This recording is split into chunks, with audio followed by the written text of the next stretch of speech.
मसीह में आप सबको सलाम। खुदावंद आपको और आपके ख़ानदान को बरकत, सेहत और तंदुरुस्ती अता करे। मसीह यीशु नासरी के नाम से आमीन।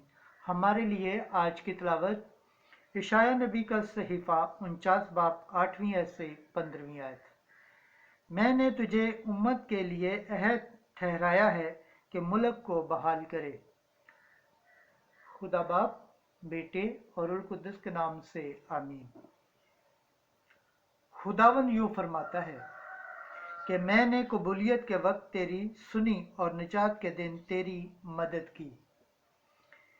मैं तेरी हिफाजत करूंगा और तुझे उम्मत के लिए अहद ठहराऊंगा,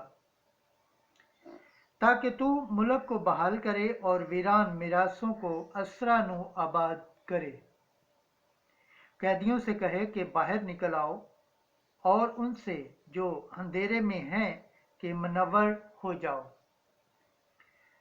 वो राहों में चरेंगे और हर एक टीले पर उनकी चरागाह होगी।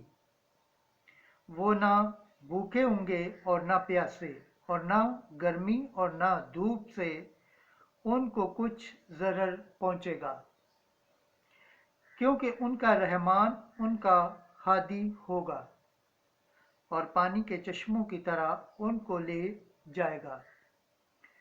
मैं अपने सब पहाड़ों को राह बनाऊंगा और मेरे रास्ते हमवार होंगे। देखो कोई दूर से आएंगे और देखो कोई शुमाल और मगरब से, और कोई शनसन की सरजमीन से।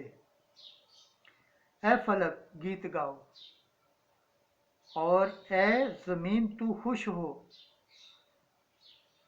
और अपने पहाड़ों राग गाने लगो, क्योंकि खुदावंद ने अपनी उम्मत को तसल्ली बख्शी और वो गरीबों पर रहम करेगा।